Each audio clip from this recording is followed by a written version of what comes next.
Olá, você ingressa num curso universitário em 2020.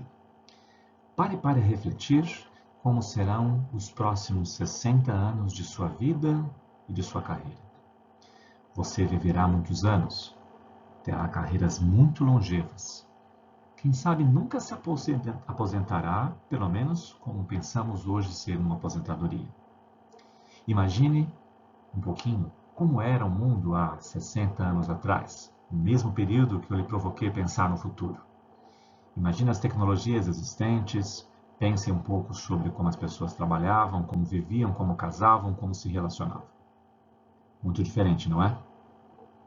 Muito provavelmente a aceleração das mudanças para os próximos 50 anos será ainda mais marcante.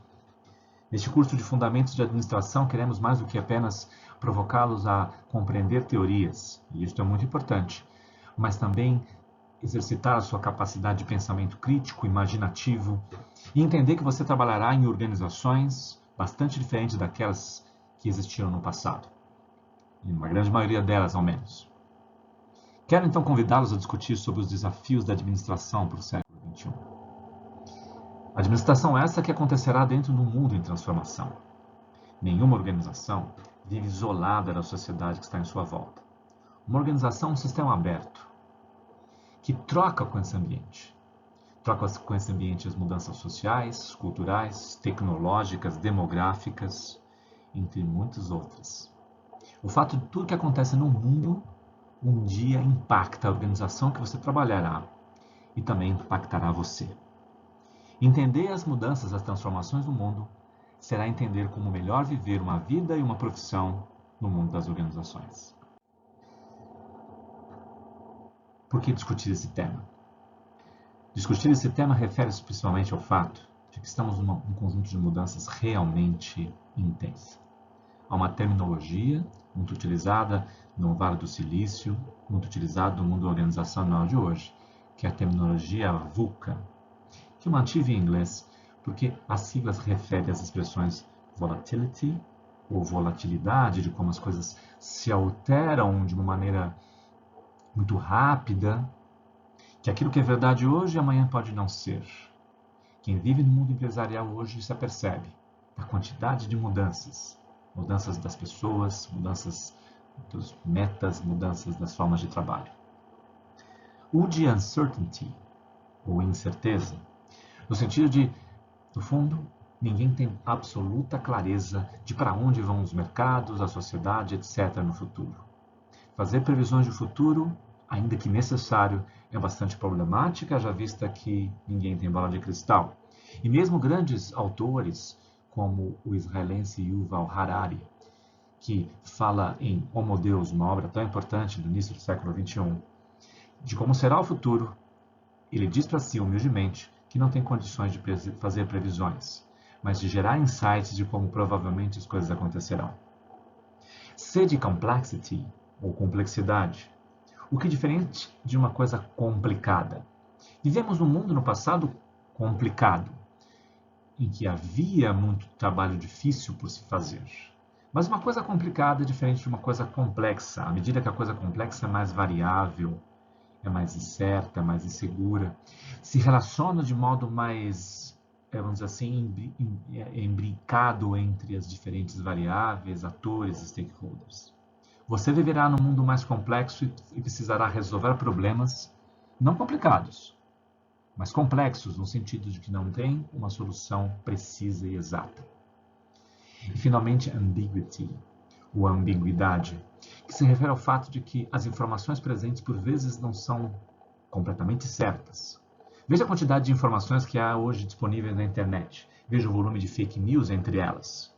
A ambiguidade se refere ao fato de que há muitos pontos de vista, que não há uma verdade única, e, portanto, é preciso que você conviva com o fato de que não há apenas um cenário a ser entendido, compreendido e trabalhado.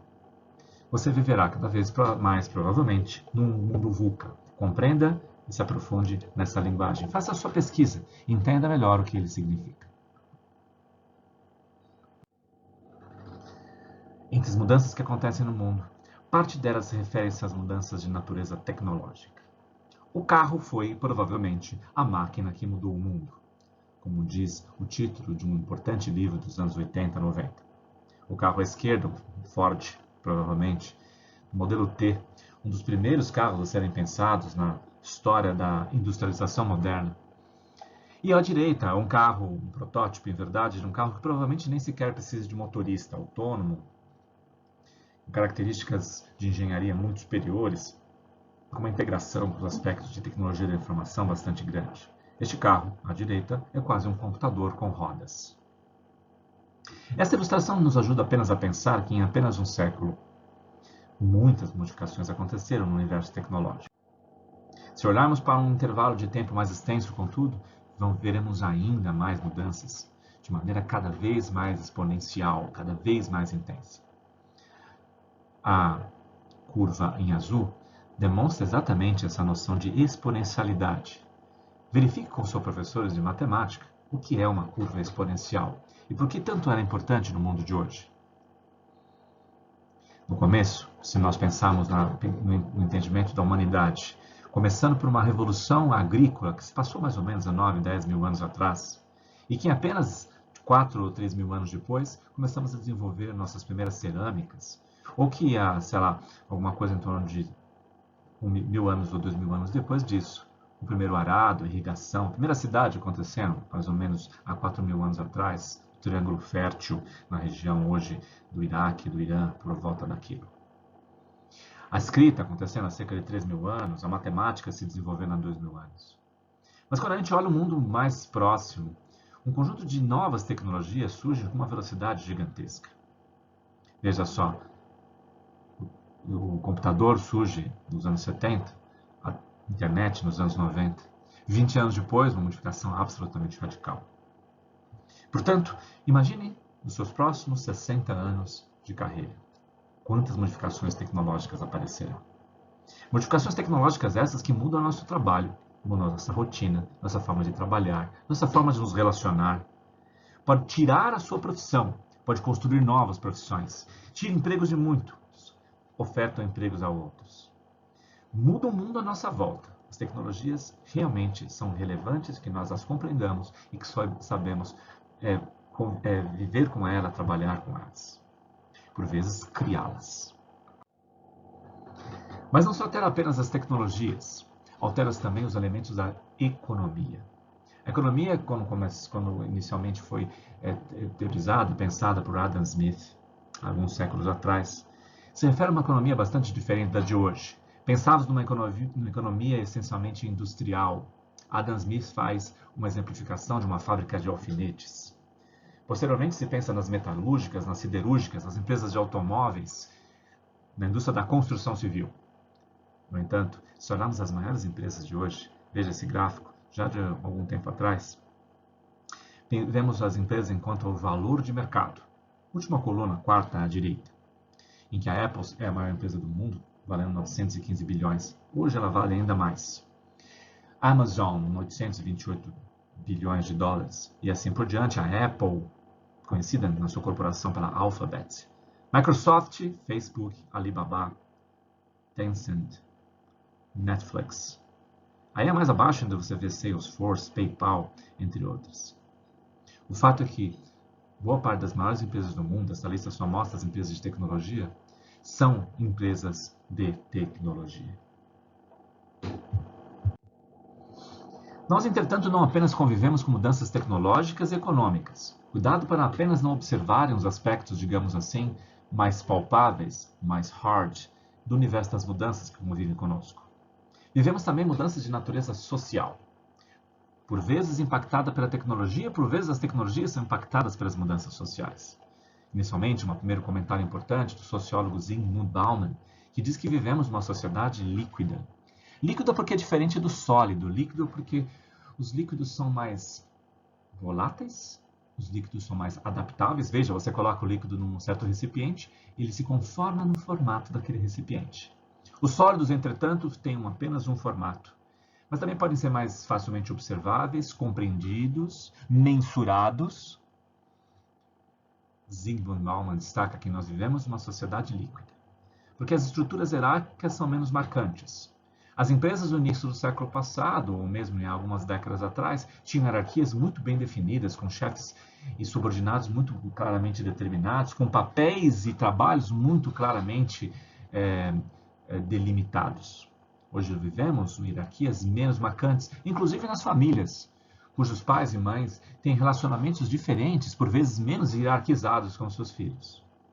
Temos relações de trabalho mais voláteis. Nas gerações passadas, por exemplo, a geração de meu pai, as pessoas trabalhavam muitos anos, às vezes décadas, numa mesma organização. Apesar disso ainda existir hoje em algumas firmas, o fato é que a maior parte das pessoas passam suas vidas vivendo e trabalhando em muitas organizações. As chamadas novas gerações, em que vocês fazem parte, muitas vezes, é muito frequente isso, trabalham em diversas organizações de um mesmo ano. Além disso, percebe-se uma economia muito mais ligada aos serviços, à experiência de consumo, às experiências digitais. Grande parte do PIB de um certo país hoje, sobretudo os países mais desenvolvidos, ou pelo menos de médio desenvolvimento, é basicamente uma economia de serviços. Os serviços é diferente das indústrias. A indústria faz coisa para ir para estoque. O serviço sempre é tocado por humanos, feito por humanos e raramente estocado. Apesar de poder existir estoque, o fato que você vai num restaurante, ou vai num curso de inglês, ou compra um serviço de telefonia, ou uma assinatura num serviço de cloud computing, como o Dropbox, entre outros. Apesar de poderem existir produtos tangíveis, grande parte desse novo universo é intangível, portanto mais volátil, mais incerto, mais mutável. O outro ponto importante que nós percebemos é a aceleração social, a necessidade de tudo ser muito rápido. Veja, por exemplo, o que acontece no universo do marketing. Empresas antigamente, agências de comunicação, faziam campanhas que duravam 2 minutos na televisão. Hoje não é infrequente se ver vídeos que devem durar 3 segundos, 5 segundos, por exemplo, no YouTube, esse serviço de vídeos e de comunicação do Alphabet, da Google. Mas vemos aceleração social em outros requisitos, em outros pontos, em outros momentos de nossas vidas. Vivemos uma sociedade com pressa. Todos querendo andar rápido, entregar rápido, resolver rápido. Vivemos um mundo com muitas pessoas ansiosas, por vezes depressivas, querendo resolver os problemas hoje, que entretanto devem ser resolvidos amanhã. Nós precisamos, em um certo sentido, entender, nos adaptar ao universo novo, mas também saber criticá-lo, saber ter pensamento autônomo. O quanto do que eu quero viver este universo, o quanto eu posso viver um universo um pouco diferente, porque eu tenho autonomia de decidir sobre a minha própria vida. Há elementos positivos e negativos no mundo acelerado e líquido que vivemos hoje. No universo dos negócios, percebe-se uma premência pela rapidez. O restaurante precisa entregar a comida mais rápido. Gerentes de projetos de tecnologia precisam ter gerenciamento ágil, entregar seus produtos de tecnologia cada vez mais brevemente. Você precisa descobrir soluções de tecnologia para fazer tudo real time, isto é, sem ter sequer tempo de trabalho, está sempre pronto, rápido, no dia seguinte, no momento seguinte, às vezes nos instantes seguintes. O fato é que temos tempo escasso. 24 horas continua sendo exatamente o mesmo tempo da Revolução Agrícola de 10 mil anos atrás, ou ainda no surgimento do Homo sapiens há milhões de anos atrás. 24 horas por dia. Mas cada vez mais temos coisas para fazer, cursos para estudar, livros para ler, blogs, notícias, relacionamentos. Vivemos num mundo, portanto, mais fluido, mais rápido, uma economia maior de serviços. Tudo isso impactando e modificando o que faz o administrador, que deve, de um lado, ser responsável e responder a estas modificações, e também ter, entretanto, autonomia de se pensar enquanto humano nesse contexto. Outra coisa importante a se destacar, que é uma modificação de natureza geopolítica em curso. O mundo, que, sobretudo a partir das guerras do século XX, a Primeira e a Segunda Guerra Mundial, que migrou para os Estados Unidos da América como centro da economia global, passa paulatinamente, às vezes até de maneira acelerada, a migrar para a Ásia, notadamente a partir da China, mas também com destaque para certos países do sudeste da Ásia, como Coreia do Sul, e também fortemente a Índia, um país de mais de 1 bilhão de habitantes. Se pensarmos em termos demográficos, a maior parte da população mora nessas regiões. Se entendemos do ponto de vista econômico, temos a China como já a segunda maior economia do mundo em processo de aceleração. China essa que cada vez mais investe em desenvolvimento de tecnologia, que não tem apenas produtos baratos com mão de obra escravizada. Apesar disso também ser uma crítica a ser repensada, a ser avaliada. O gráfico que vocês veem mede a quantidade de gastos spending em R&D, Research and Development, entre os países. Não obstante os Estados Unidos ainda seja o país de maior investimento, percebe-se uma aceleração nas últimas décadas da China e uma estagnação, por exemplo, do Japão. Você provavelmente será muito impactado por isso.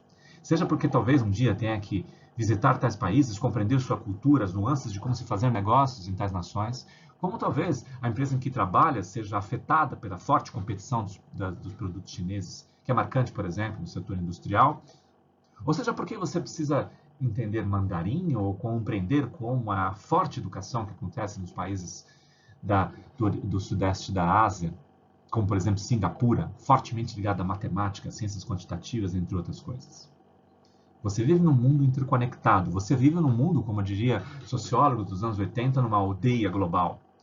E cada vez mais não vivemos apenas numa aldeia pequena, mas conectamos nós todos, por vezes via tecnologia, por exemplo, a internet, no mundo inteiro, com diferentes culturas. Compreender essas diferentes culturas passa a ser relevante.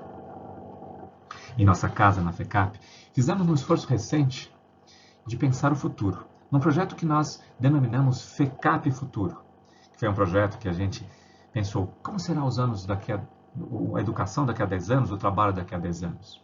Quero destacar isso para vocês porque grande parte do que estudarão aqui refere-se ou tem embasamento no FECAP Futuro. Pensamos e tivemos diferentes workshops em que destacamos e que entrevistamos pessoas, em que fizemos projetos de design thinking, para pensar para onde vão, afinal de contas, as profissões. De um lado, vemos grande incerteza no universo das profissões e o fim da estabilidade profissional que gerações passadas possuíam.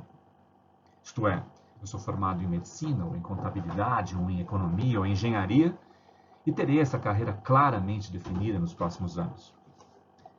Nenhum de nós pode hoje afirmar que compreende precisamente cada uma das nossas carreiras para daqui a 10 anos.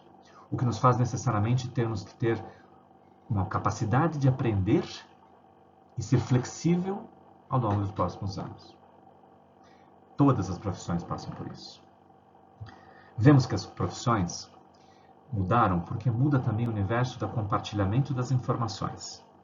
A criação, compartilhamento e o consumo de conhecimento se altera, de humanos para redes de computador.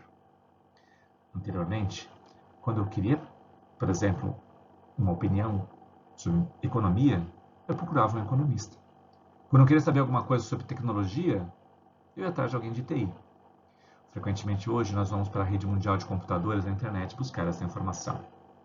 Com isso, reduz-se a ideia de curso, qual curso eu faço, um paradigma ainda infelizmente existente entre muitos, para cada vez mais subir ou agigantar-se a noção de competências. Mais do que o curso que eu faço, é aquilo que eu consigo fazer. A competência que eu consigo entregar, o resultado que eu consigo gerar para um certo local. Eu chamo de competência a soma de conhecimentos, habilidades e atitudes, fazendo a famosa sigla CHA, C-H-A, conhecimento, habilidades e atitudes. Pense, já no início desse curso universitário, mais do que apenas o curso que você faz, as habilidades que você precisa desenvolver, as competências que você precisa ter. Outra coisa muito importante que acontece é a forte automação das atividades rotineiras e repetitivas. Tudo que for rotineiro pode ser substituído por computadores.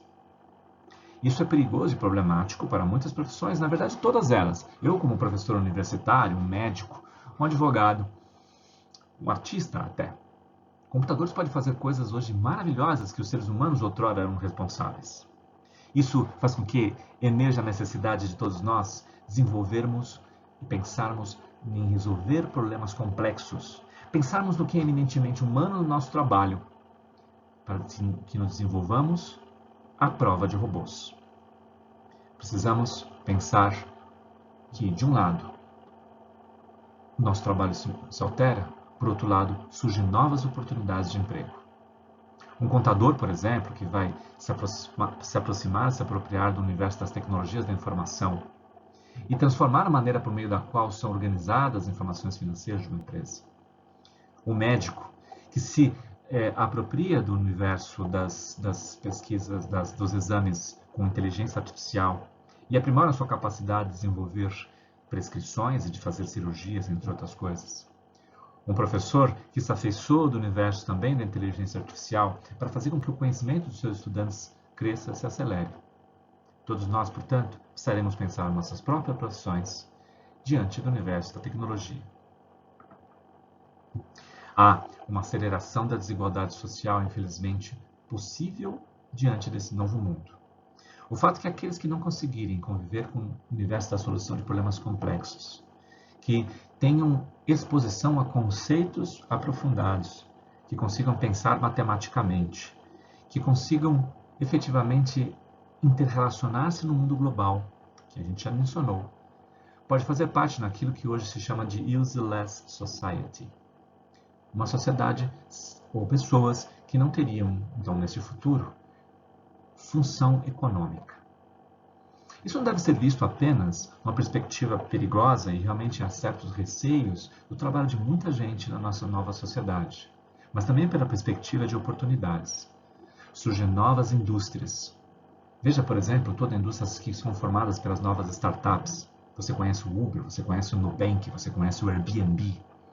Novo universo econômico, que nós teremos que nos adaptar a eles e, quem sabe, criá-los, por vezes criticá-los. Emerge nesse contexto a necessidade de soft skills, habilidades humanas, competências digitais, necessidade de imaginar o futuro e criá-lo, necessidade de ousar, de provocar, de ser diferente. Emerge também a necessidade de nós afundarmos raízes em competências fundamentais. Aí, uma espécie de volta ao básico, na lógica, na estruturação do pensamento que argumente e convença pessoas, de que resolva problemas. Na matemática. O mundo da ciência, o mundo da tecnologia tem por trás o mundo da matemática, das estatísticas. Vemos hoje, por exemplo, a ascendência do chamado Big Data, em que nós teremos um conjunto enorme de informações que surgem a cada instante, a cada momento, a cada movimento das pessoas, que são então monitoradas por gadgets tecnológicos, gerando informação e mais informação e mais informação. Como se usa essa informação? Com estatística. Com softwares que vão fazer agrupamento em clusters, em projeção de futuro por meio de séries temporais, entre outras coisas. Mas também emerge a necessidade de nos comunicarmos melhor, de desenvolvermos a linguagem. Por vezes não apenas em língua portuguesa, mas também em línguas estrangeiras, aliás, frequentemente nelas. Em que nós sejamos capazes de conectar pessoas, desenvolver equipes de alto desempenho, conversando e dialogando, vivendo com o diferente e transacionando por meio de uma comunicação mais eficiente. Surge neste contexto a necessidade de uma perspectiva global. Aqui, perspectiva global não se refere apenas a falar línguas ou a entender quais são as moedas e desenvolvimento econômico da China, por exemplo, mas entender que cada um dos problemas que nós convivemos cada vez mais tem natureza não nacional. O Facebook está no mundo inteiro. Os problemas de natureza ecológica estão em todo o globo. Pandemias mundiais de vírus perigosos saem de uma nação e vão para outra. Um problema econômico da queda da Bolsa de Frankfurt impacta os resultados financeiros de uma empresa na Argentina ou na África do Sul.